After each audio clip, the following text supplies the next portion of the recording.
Good morning. Happy Thursday. I have Neuro Coffee in hand, and it is perfect. That is really good too, by the way. Yep, that makes sense. And then moving down to the hip, so like still saying in that imaginary sagittal plane, so your hip flexion measure.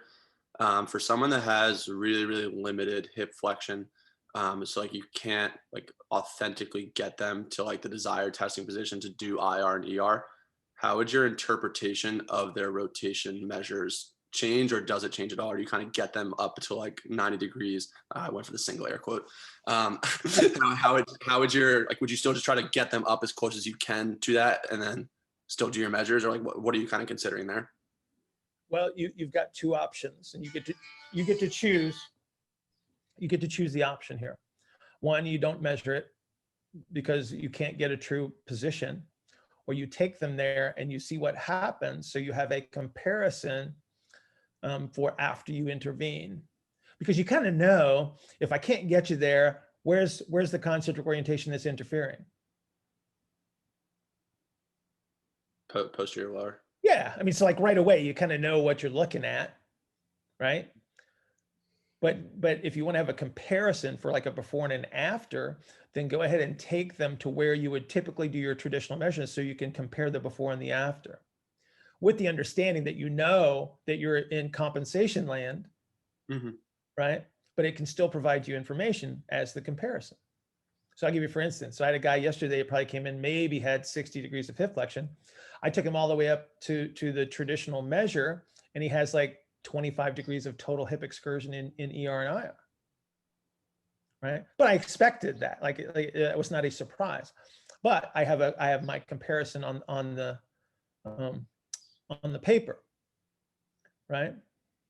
In the same representation, I could have somebody that is compressed A to P to such a degree that they come in and they might have 70 degrees of ER, okay, and -5 degrees of IR at 90 degrees, and still have limited hip flexion.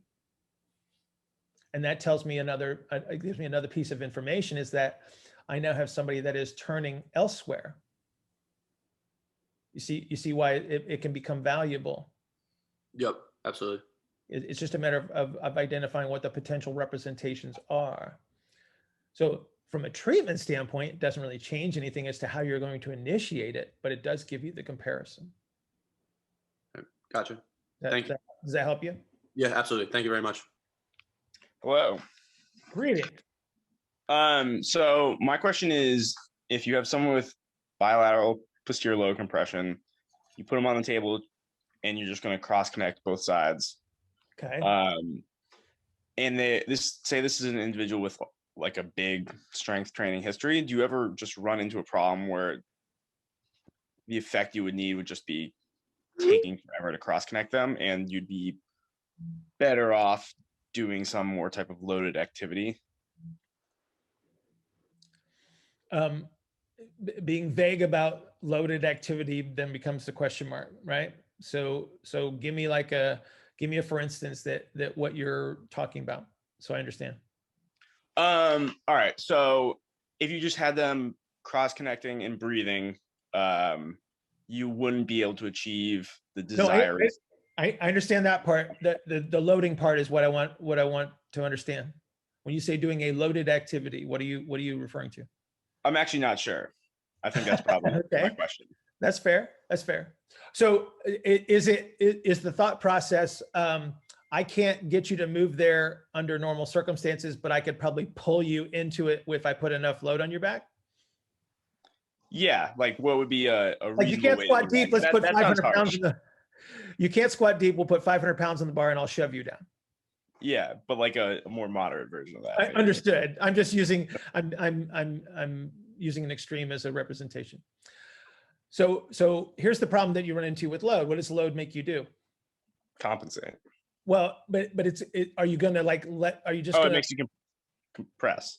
Yeah, exactly. And so there's going to be an element of concentric orientation that's going to be associated with trying to control the load, and so it could create interference. You're a PT, right? Mm-hmm. Okay.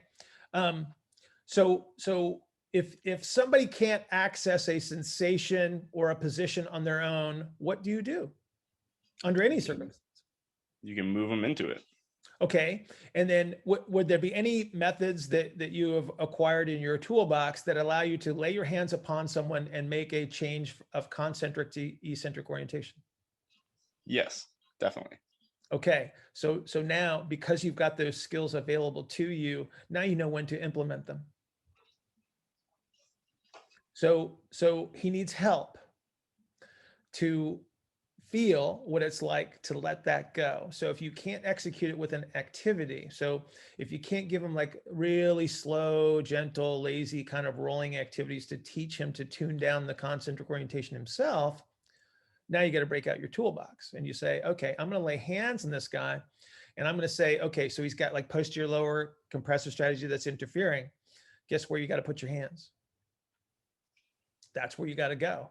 So you're going to give him the sensation that he cannot create himself, right? So maybe it's rib mobilizations. Maybe you're going to apply pressures and tensions to connective tissues and contractile tissue to teach him to release that concentric orientation, right? And then that's, like I said, this is how you know when to use those tools, is because the first and foremost, I always give people an opportunity to try to do things themselves because that works a whole lot better. But sometimes they can't. Gotcha. So in getting to the field, the pressures and the tensions, Yes. you're not just doing it for them. You are guiding them through the sensation. If I have a guy that is sitting there with a concentrically oriented muscle and he doesn't know the difference between that representation and what it feels like to not do that, I have to give him that sensation. Mm-hmm. I have to provide it. It is so what you're trying to do is you're trying to create a window of opportunity so you can actually do something movement wise that he can execute. But to do that, I have to give him the capability to do that. Okay. All right. So you're going to interact. You're going to, like I said, whatever, I don't care what methods people use. I don't care if it's dry needling and it works. If it's what would be considered soft tissue mobilization and it works. If it's a joint manipulation and it works, like it works because it works. Okay. But you have to be able to access movement and position to create the activity so he can then execute it himself. Okay. Okay. This is why we have those tools. It's like you don't, when you think about like a hierarchy of treatment, if someone brands themselves a manual therapist, they tend to jump right into manual therapy. And a lot of times they can make effective changes. The amount of learning that takes place under those circumstances is limited, and therefore the outcome may not last. So in this circumstance, what I would say is you try to make the change with him so he gets the sensation, then you teach him the activity that you wanted to teach him in the first place. Now he actually has access to those positions, and so he can create the position, he can feel the sensation, right? And then execute it much more effectively, and then you have a better outcome. Does the yielding action of connective tissue always come with the stretch sensation? No. It may not yield. I mean, you're putting tension on it, right? So you will have a sensory input, but you don't always get it. Sometimes you have to hold it there for a really long time, and maybe you'll get it, right? So you have stress relaxation in the connective tissues. So you wouldn't feel a stretch there. Well, again, the sensory is kind of dependent on just the tension on the tissues, right? Right. I mean, you're going to feel it, whether it's yielding or not. That's a question mark. So if you're trying to lengthen, if you're trying to gain eccentric orientation or yielding the connective tissue, and you're not getting a stretch sensation, what sensation am I looking for? Okay, that seems hard. Eccentric orientation, true eccentric orientation doesn't have any tension on it, so it doesn't feel like anything. Okay, always remember that. Okay. So typically the sensation that you're going to be feeling under those stretching circumstances is going to be load on the connective tissues. The question mark is where, like at what point in the excursion. So eccentric orientation buys me position. The yielding and overcoming stuff is the connective tissue behavior. So you're going to be bumping into, if you feel that tension, you're going to be bumping into connective tissues. The question mark is it yielding or not, right? And then that's going to be dependent on duration of position, if there's a load on it, right? The rate at which it's being loaded. If I have a lot of concentric orientation, I have a lot of instantaneous load on connective tissues, and so it will behave more stiffly than, is stiffly a word? It'll behave more stiffly. It'll behave stiffer than the yielding action that would be associated with the elongation. And again, that could be just a time dependent phenomenon. But I think that under the circumstance that you described, like you may want to just invest some manual stuff at that point. Okay. All right. Does that make All right. sense? Do you see how it kind of fit? Like you're Oh yeah, absolutely. Yeah, definitely. Yeah, because we all get like, oh, they're not responding to this activity. I'm picking the wrong activity. It's like, not necessarily. It's like that might not be the influence. It may just be that he needs a little bit of help. And that's why we do these things that give people a little bit of help. Gotcha. Grace. Thank you. You're welcome. I have so many related tangential questions. Well, to that point, I feel like I have, to the point that you just made of, they probably might need some help. It might not be a wrong exercise selection choice. I feel like I'm in that camp of like, oh, didn't see changes, I must be wrong, just assuming I'm wrong. Yeah. But I don't have, I'm not aware of any ways that I have capability to help them either get that spacer sensation, although you did just mention stretching in some ways. Yeah. Maybe. So like, how would you achieve those more in those, I don't know if I would call it an orientation or a positional change, either in connective tissue or in eccentric orientation, without manual therapy from a strength conditioning perspective. Okay. So let's look at a first principle. Okay. What you don't have to mute. We're gonna have a conversation. I'm gonna type my notes. So I got you. All right.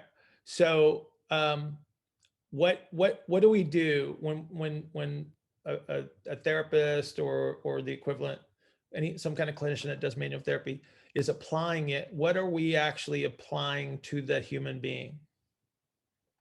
Force. Okay, how do we, so is there an easier way, you're right, is there an easier way for me to describe that in regards to what we talk about as far as how things move? How do things move, Grace? There's only two options. Water, like fluid. Okay, but there's two ways that we move that. Gradient, ER/IR. Say it, Manuel. Manuel's got it. Say it. Expansion and compression. Boom. There you go. Okay. So when a therapist is applying manual therapy, that's all they're doing. Expanding and compressing. Right. So the principle is apply pressure or alleviate it, right? And so we would use, like, say, a compression or a tension, right? And we're trying to create an input that the body will respond to, right? So if I apply pressure to a hydrophilic tissue, which be like something that it loves water, which is like everything in you loves water. Okay. If I apply pressure to that, I get a shape change. Okay. What you need to understand is, where do I need the shape change? Right. Okay. Then the question mark is, do I have any methods available to me without laying my hands on someone that may apply pressure or tension in the right place? Well, foam rolling could, in a perfect They got a perspective. whole bunch of like knobby things and round things and long cylinder things, and they got. I'm waiting for the foam roller to come out that has like the nails on it, you know, like a bed of nails. I'm waiting for Heck that yeah. one to come out, right? No, it's like so we have some of these things at our disposal. What the question mark is do you understand where that this needs to be applied, and do you understand the lack of a better term dosage to get the response that you want, and do you understand what you're trying to affect?